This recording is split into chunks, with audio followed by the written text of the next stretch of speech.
주일 3부 예배 나오신 우리 모든 성도님들을 주님의 이름으로 환영하고 축복합니다. 우리 양옆에 앉아 계신 우리 성도님들에게 이렇게 인사할까요? 사랑합니다. 축복합니다.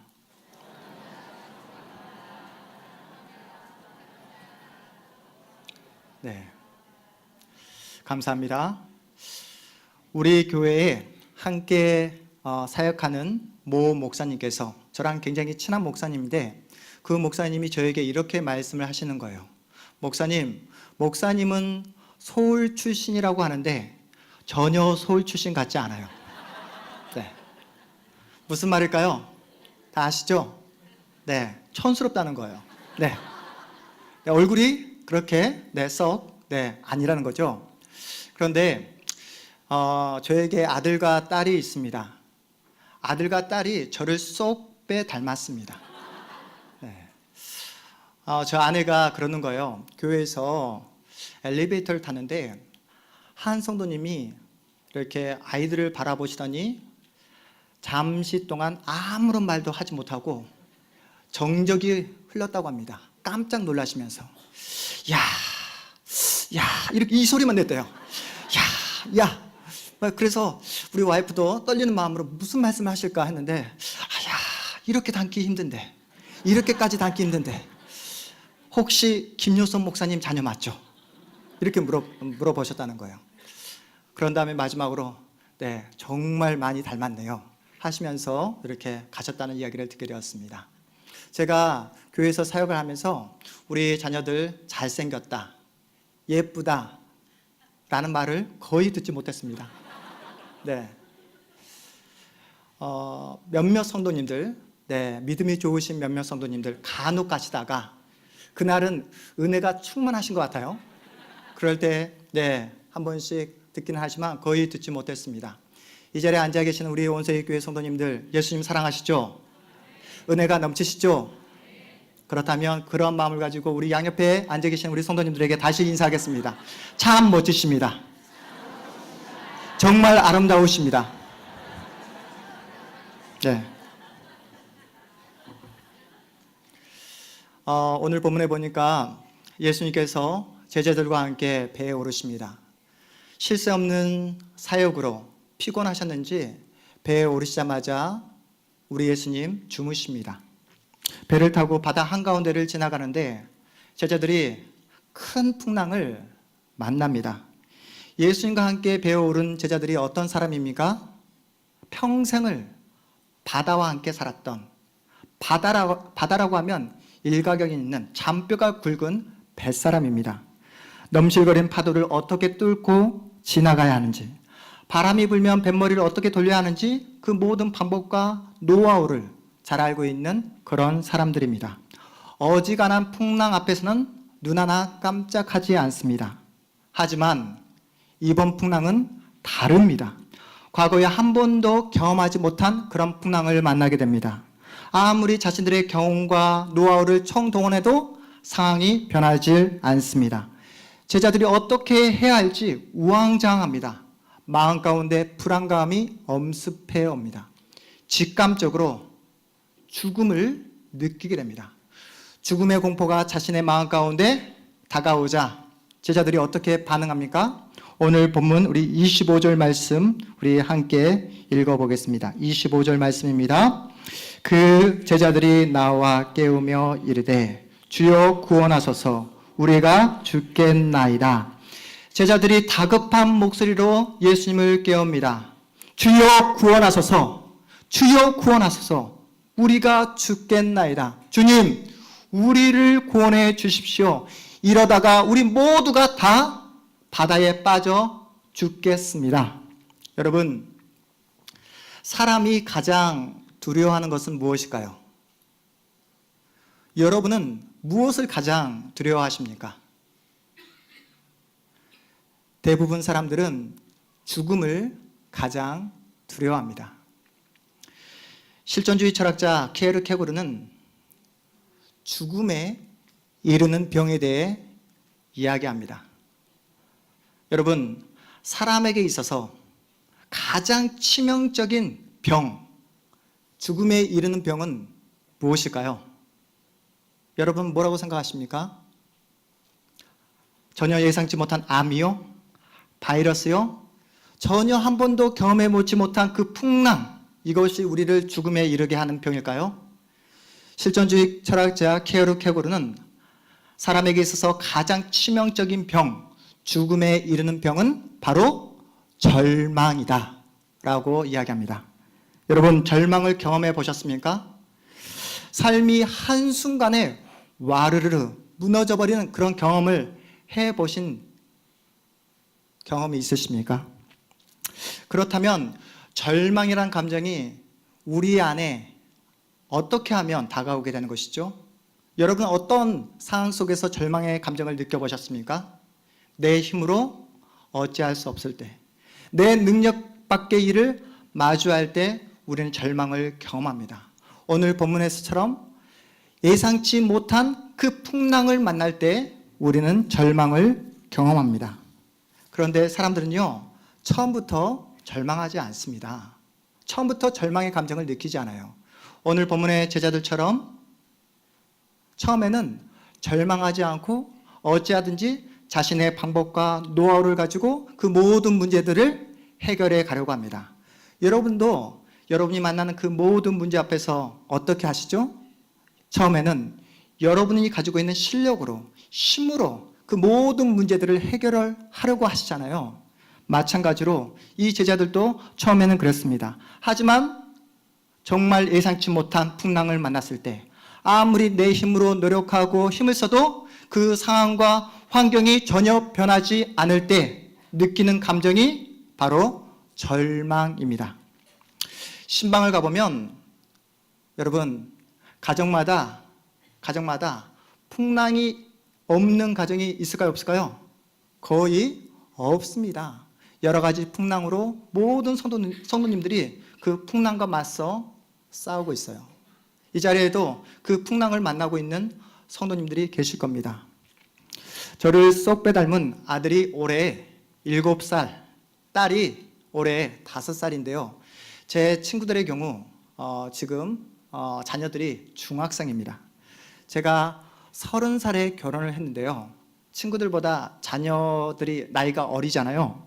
제가 목사 안수를 받고 2010년 1월 가장 추운 날 1월 14일 날 미국에 건너가 미시건주 그랜드 래피즈라는 곳에 있는 칼빈 신학교에서 유학 생활을 하기 시작했습니다. 여러분이 이제 짐작해서 아시겠지만 유학 생활이 쉽지 않거든요. 힘든 유학 생활이지만 날마다 주시는 하나님의 은혜로 감사하면서 그렇게 하루하루 보냈습니다. 하나님의 은혜 가운데 한 학기를 마치고 여름방학을 맞이하게 되었는데 여름방학 때 하나님께서 우리에게 그렇게 기다리던 생명을 허락해 주셨습니다. 너무나 감사했습니다. 하나님께서 우리 가정에 주신 생명, 귀한 선물이라 생각하면서 아이의 태명을 기쁨이라 정했습니다. 조이, 기쁨이라고 정하며 아내와 함께 두 손을 모으고 아이를 위해서 날마다 기도했습니다. 정기검진을 받는데 의사 선생님이 아이가 너무나 튼튼하게 잘 자라고 있다는 거예요. 그래서 이제는 아이와 함께 장거리 자동차 여행을 떠나도 된다고 말씀해 주셨습니다. 왜냐하면 그 정기검진을 받은 다음 주에 미국에서 가장 큰 명절 중에 하나인 추수감사절 명절이 시작되는 그런 날이었거든요. 그런데 예기치 않은 풍랑이 우리 가정에 불어닥치고 말았습니다. 추수감사절이 시작되는 첫날 갑자기 아내가 하혈을 하기 시작합니다. 아내가 당황합니다. 옆에서 제가 어떻게 해야 할지 저는 막막했습니다. 전화를 해도 병원에서 전화를 받지 않는 거예요. 감사절, 추수감사절 그 연휴 때문에 전화를 받지 않았습니다. 초조한 마음에 하룻밤을 보내고 아침 일찍 일어나 우리 집에서 거주했던 집에서 좀 거리가 있는 그 먼 거리에 있는 종합병원 응급실에 가게 되었습니다. 그런데 사랑하는 기쁨이가 심장이 뛰지 않는다는 거예요. 그때 그 소식을 듣는 순간 정말로 하늘이 무너지는 그런 심정이었습니다. 영어도 잘 되지 않죠. 아는 사람도 없죠. 정말로 나 홀로 격리된 너무나 지독한 그러한 외로움, 슬픔, 그리고 정말 이루 말할 수 없는 그러한 이방인이라는 사실을 그때 절실하게 느끼게 되었습니다.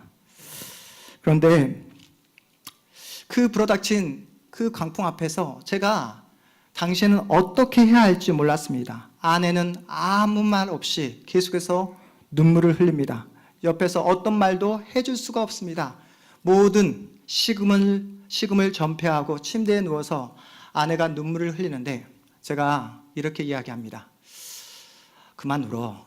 그만 울어. 그러다가 몸 상하겠어. 아내가 이렇게 말합니다. 지금 울지 않으면 내 마음이 상할 것 같아. 지금 울지 않으면 내 마음이 망가질 것 같아. 이 말을 듣고 제가 아무도 없는 불 꺼진 학교 첼풀실에 달려가서 하나님 앞에서 하염없이 눈물을 흘렸습니다. 하나님, 왜 저에게 이런 고난을 주시는 거예요?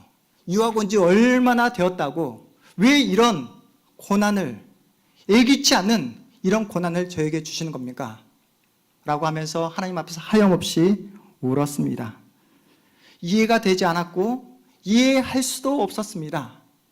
그런 마음이 제 마음 가운데 찾아오자 제 마음 가운데 원망하는 마음이 이제 생기게 되었습니다. 괜히 유학 왔나 보다. 괜히 유학 왔나 보다. 한국을 떠날 때는 하나님께서 보내주신 유학길이라는 확신이 있었습니다. 왜냐하면 하나님께서 분명히 저와 함께 해주시겠다고 약속해 주셨거든요. 그래서 하나님께 이렇게 기도했습니다. 하나님, 이게 웬일입니까? 하나님께서 분명히 저와 함께 해주시겠다고 약속해 주셨는데 이게 웬일입니까? 라고 하면서 하나님 앞에서 하염없이 눈물을 흘렸습니다.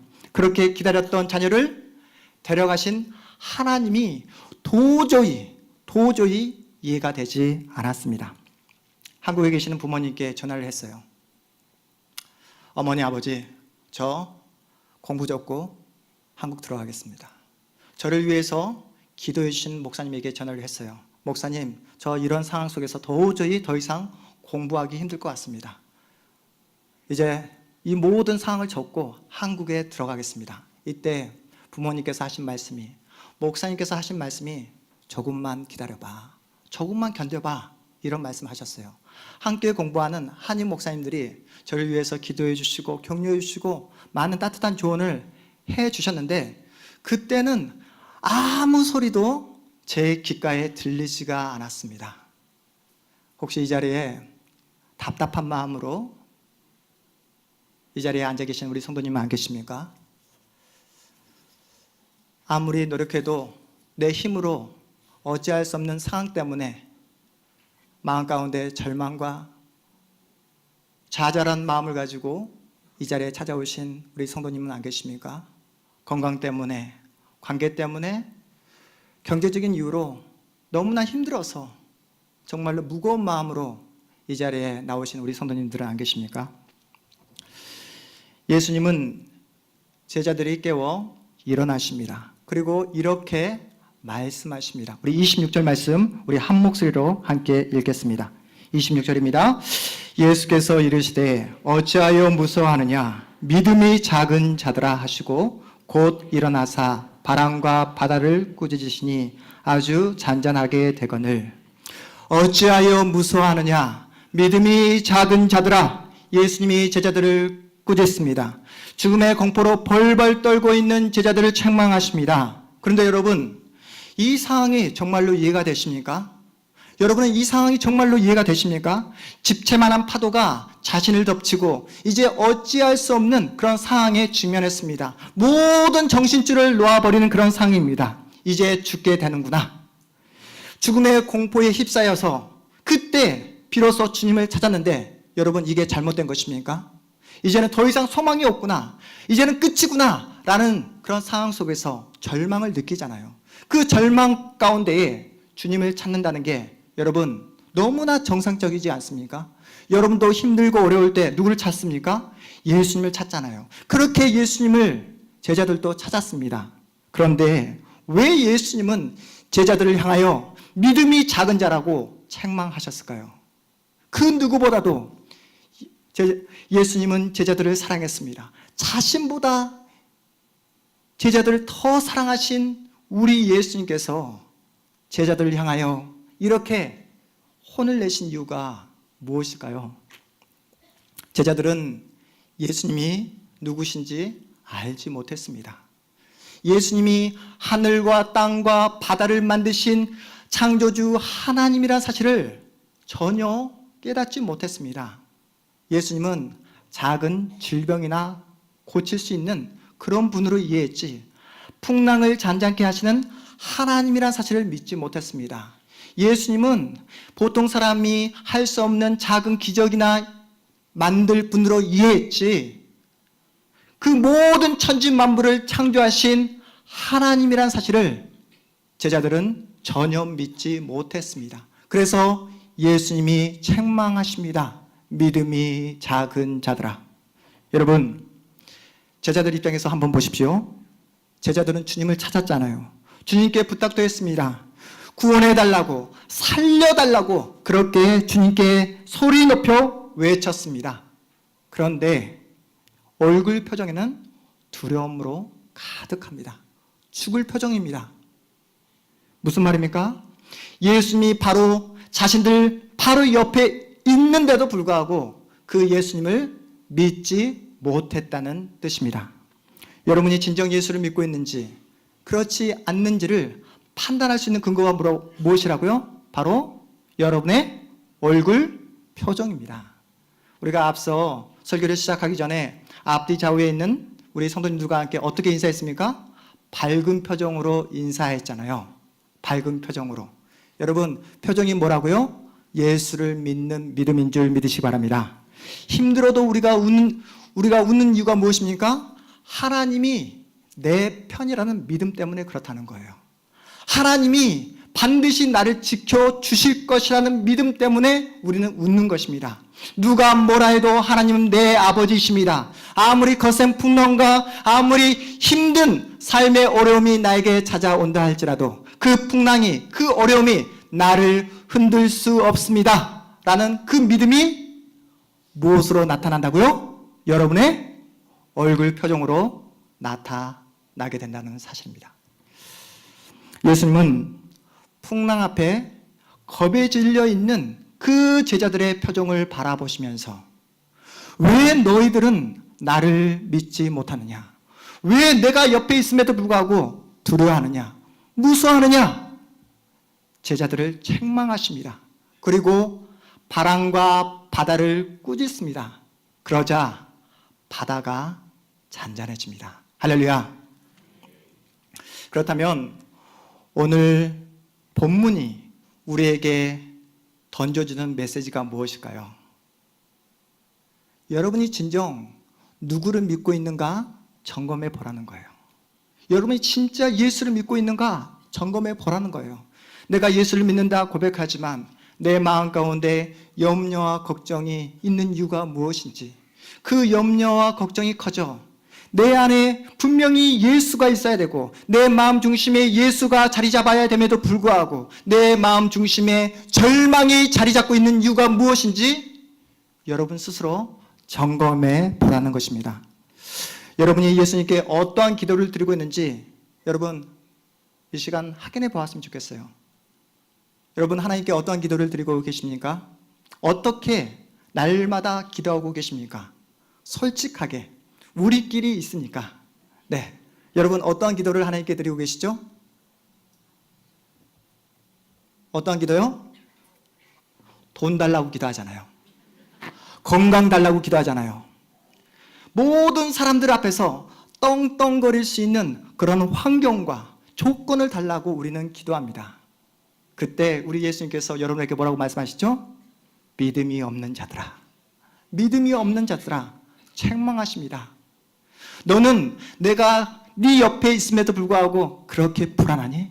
내가 네 옆에 있는데도 불구하고 아직도 돈이 필요하니? 내가 네 옆에 있는데도 불구하고 세상의 풍랑이 그렇게 두렵니? 그래도 주님, 저는 돈이 필요합니다. 그래도 주님, 건강이 필요합니다. 그래도 주님, 환경과 조건이 필요합니다. 바람과 바다를 잔잔케 하신 우리 주님께서 여러분에게 필요한 돈과 건강과 적절한 환경을 반드시 허락해 주실 것입니다. 그런데요, 우리 주님께서 그렇게 해주시면서 뭐라고 말씀하실까요?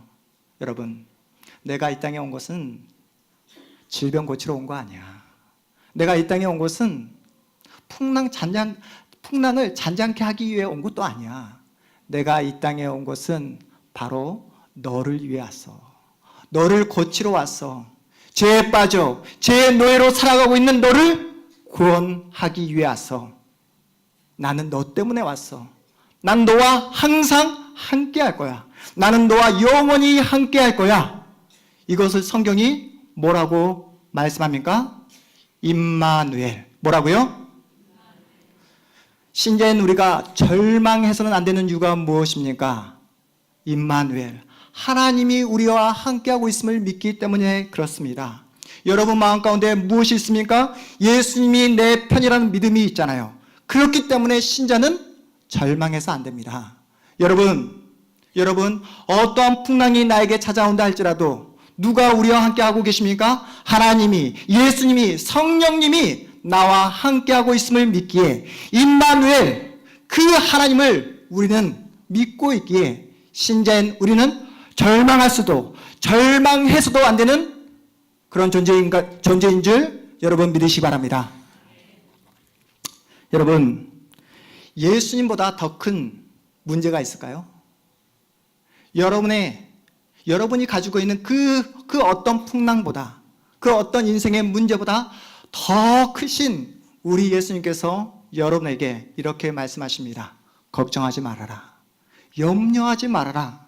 무서워하지 말라. 두려워하지 말라. 이렇게 말씀하십니다. 왜 우리 주님께서 이런 말씀을 하실까요? 우리 주님은 우리에게 풍랑을 잘 극복하는 방법, 풍랑을 잘 이겨내는 노하우, 이런 것을 말씀하시지 않고 너 절대로 무서워하지 말아라. 너 절대로 두려워하지 말아라. 왜 이런 말씀을 하셨을까요? 풍랑 자체도 너무나 큰 문제이지만 우리는 언제나 풍랑을 만나면 절망하기 때문에 그렇습니다. 여러분, 풍랑 앞에서 우리의 마음이 어떻습니까? 흔들리기 마련입니다. 마음이 흔들리면 우리의 마음 가운데 뭐가 찾아온다고요? 절망이 찾아옵니다. 절망이 내 마음 가운데 찾아오게 되면 어떻게 된다고요? 죽음에 이르는 병이 되기 때문에 우리 주님께서 여러분에게 마음을 단속하라고, 절대로 두려워하지 말라고, 염려하지 말라고 이 자리에 앉아있는 여러분 모두에게 말씀하고 계십니다. 사랑하는 성도 여러분, 예수님이 하나님이라는 사실을 여러분 믿으십니까? 우리 예수님이 하늘과 땅과 바다를 창조하신 하나님이라는 사실을 여러분 믿으시기 바랍니다. 여러분에게 잠시 퀴즈를 하나 내어드릴게요. 날아다니는 파리, 알고 계시죠? 초파리. 네, 파리요. 어려운 질문 아니에요. 긴장하지 않으셔도 됩니다. 여러분, 파리가 날아가면 어디까지 날아갈 수 있을까요? 우리 온세계교회에서 어디까지 하루에 열심히 날면 어디까지 날아갈 수 있을까요? 어디까지요? 저는 파리가 힘써서 열심히 하루 동안 날아가면 우리 교회에서 부평역까지 날아갈 수 있지 않을까 이렇게 생각을 해보았습니다. 그런데 저의 생각이 완전히 잘못되었다는 것을 제가 최근에 깨닫게 되었습니다. 제가 몇 주 전에 강화도에 신방을 가게 되었는데요. 교회에서 강화도까지 키로수로 60km가 넘습니다. 그 60km를 이 파리가 날아가더라고요. 이해하셨습니까? 이 파리가 60km가 넘는 그 강화도까지 날아가더라고요. 어떻게요? 저와 동승하니까 날아가더라고요. 제가 얼굴은 이래도 마음이 착하잖아요. 네, 살생을 전혀 하지 않는 온유한 사람입니다. 그래서 파리에게 이렇게 말했어요. 파리야, 좋은 말 할 때 나가. 말을 해도 나가지 않는 거예요. 밖이 너무 더워서 그랬던 것 같아요. 그래서 파리와 함께 에어컨 바람을 쐬며 강화도까지 가게 되었습니다. 여러분, 파리가 수천 킬로 떨어진 미국까지 날아갈 수 있을까요, 여러분? 날아갈 수 있어요? 날아갈 수 있습니다. 비행기에 동승하면 날아갈 수 있어요. 여러분, 우리가 어떤 존재입니까? 우리는 피조물입니다. 우리가 누구라고요? 피조물. 그런데 우리는 완전히 달라진 새로운 피조물인 줄 믿으시기 바랍니다. 사도 바울 선생님께서 이렇게 말씀하세요. 고린도 후서 5장 17절에서 이렇게 말씀합니다. 우리 말씀 한번 볼까요? 우리 여러분을 위해서 방송실에서 이렇게 너무나 훌륭한 서비스를 해 주었습니다. 우리 함께 한 목소리로 읽어보겠습니다. 그런즉 누구든지 그리스도 안에 있으면 새로운 피조물이라. 이전 것은 지나갔으니 보라 새 것이 되었도다. 한 번 더요. 그런즉 누구든지 그리스도 안에 있으면 새로운 피조물이라. 이전 것은 지나갔으니 보라 새 것이 되었도다. 할렐루야. 우리가 어떻게 이렇게 완벽한 새로운 피조물로 변화될 수 있었습니까? 예수 그리스도의 은혜로 우리 예수님께서 여러분 한 분 한 분을 새로운 피조물로 바꿔주신 줄 믿으시기 바랍니다. 과거 예수를 모를 때 우리가 어땠습니까? 조그만 풍랑 앞에서도 겁을 냈잖아요. 여러분, 인생의 그 모든 풍파를 다 내 힘으로 다 맞아들였잖아요. 세상의 소리를 내 마음 가운데 새기고 그 소리 앞에 염려하고 걱정으로 하루하루 살았잖아요. 작은 염려 앞에서 넘어지고 쓰러지며 눈물로 살았던 그런 우리들을 예수님께서 바꿔주셨습니다. 우리는 완전히 달라진 새로운 피조물인 줄 믿으시기 바랍니다. 사랑하는 자녀를 떠나보내고 아무도 없는 불 꺼진 학교 채플실에서 하염없이 눈물을 흘렸습니다. 마음속에서 마음이 널뛰기를 하는 거예요. 마음이 요동칩니다. 그런데 큰 파도가 잔잔해지는 것을 제가 경험하게 되었습니다. 예수님께서 제 마음을 만져주셨습니다. 예수님께서 저와 함께하고 있음을 제가 경험하게 되었습니다. 그 높은 파도가 잔잔해질 때까지 저는 예수님께 기도했습니다. 매일매일 학교 채플실에 홀로 달려가서 하나님 앞에서 하염없이 눈물을 흘렸습니다. 그때는 하나님의 뜻이 무엇인지 전혀 알 수 없었습니다. 지금도 마찬가지로 저는 하나님의 뜻을 다 이해할 수 없습니다. 분명한 것은요, 저는 그 풍랑을 통해 저의 믿음이 더욱더 단단해졌음을 깨닫게 되었습니다. 생명의 주권자이신 하나님 앞에 제가 항복하게 되었습니다. 여러분이 잘 아신 대로 인생의 큰 풍랑이 나에게 찾아온다 할지라도 그 풍랑이 한 번으로 끝납니까? 그렇지 않아요. 여러분, 풍랑이 지나가면 또 다른 풍랑이 나에게 찾아옵니다. 여러분, 예수를 믿는다고 여러분에게 풍랑이 피해 가던가요? 그렇지 않습니다. 그 풍랑은 누구에게나, 어느 누구에게나 다 찾아오기 마련입니다. 그런데 중요한 사실이 있어요. 이제는 그 어떠한 풍랑이 나에게 찾아와도 우리는 염려하지 않습니다. 걱정하지 않습니다. 절망하지 않습니다. 왜냐하면 그 모든 풍랑보다 더 크신 예수님이 우리 안에 계시기 때문인 줄 믿으시기 바랍니다.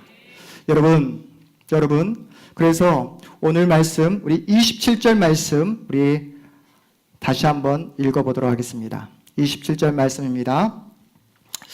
그 사람들이 놀랍게 여겨 이르되 이가 어떠한 사람이기에 바람과 바다도 순종하는가 하더라. 여러분, 우리 예수님께서 제자들로부터 이러한 항복을 받아내셨습니다.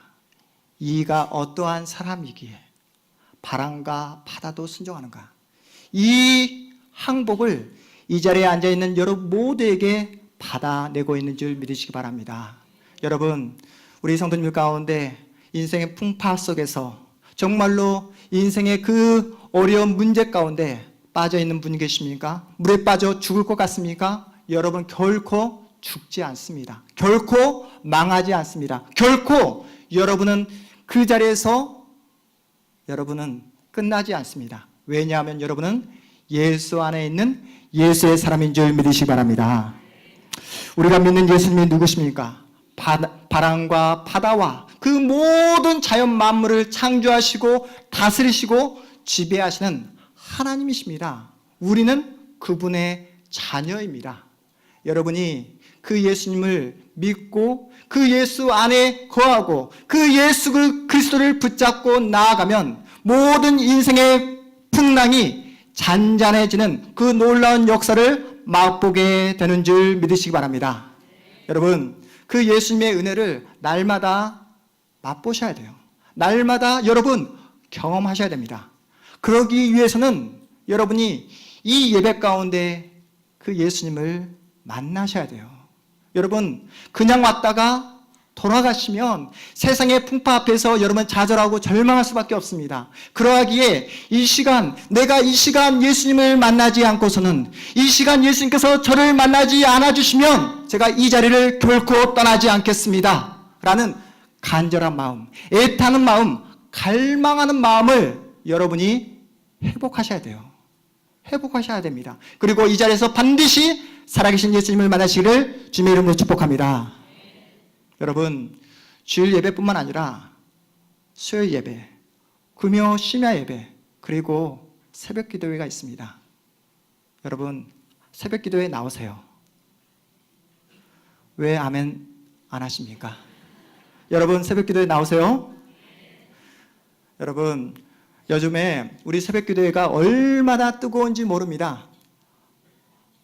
날마다 우리 성도님들이, 더 많은 성도님들이 새벽 기도에 찾고 있어요. 하나님께 부르짖고 있습니다. 여러분, 하나님을 간절히 찾고 하나님께 부르짖는 하나님의 자녀를 주님께서 어떻게 해주실까요? 반드시 만나 주십니다. 모든 절망을 넘어 소망의 축복을 허락해 주시는 줄 믿으시기 바랍니다. 우리 연세가 있으신 집사님, 권사님, 장로님이 더 잘 아실 거예요. 예전에 우리 예배당에 에어컨 있었습니까? 없었어요. 선풍기 있었나요? 제가 어린 시절에 선풍기도 없었습니다. 그런데 눈물로 온몸이 젖었는지 아니면 땀으로 온몸이 젖었는지 모를 정도로 온몸이 땀으로 젖어 눈물로 젖어 주님께 기도하고 찬송을 불렀습니다. 그때는 지금보다 훨씬 더 힘든 시절이었어요.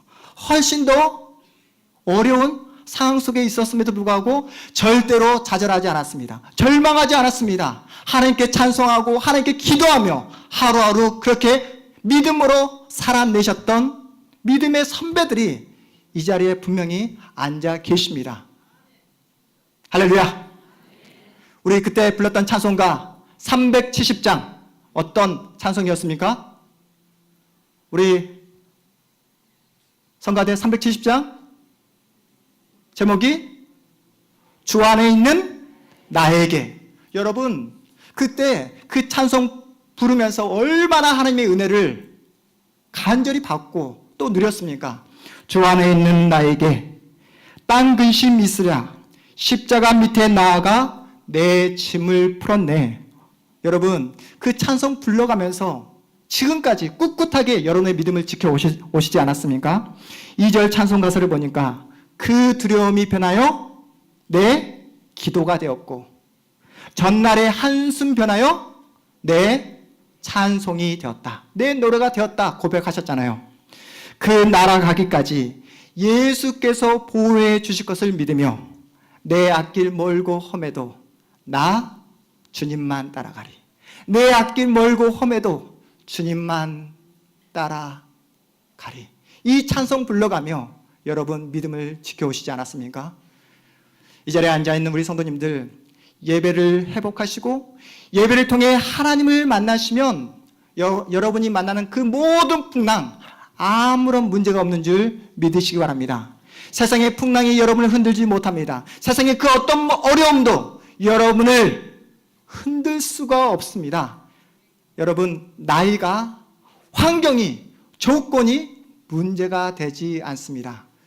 사랑하는 성도 여러분, 이 자리에서 살아계신 하나님을 만나기를 주의 이름으로 축복합니다. 이 자리에서 예수 그리스도를 만나기를 주님의 이름으로 축복합니다. 이 자리에서 앉아있는 모든 우리 성도님들이 예수 그리스도를 믿으시기를 주님의 이름으로 축복합니다. 주일만 왔다 갔다 하는 그런 성도가 아니라 내 인생의 문제를 내 힘과 능력과 실력으로 풀어나가는 것이 아니라 예수님께 맡기고 예수님께 맡김으로 나의 인생의 모든 문제가 잔잔해지는 놀라운 역사를 맛보시기를 주님의 이름으로 축복합니다.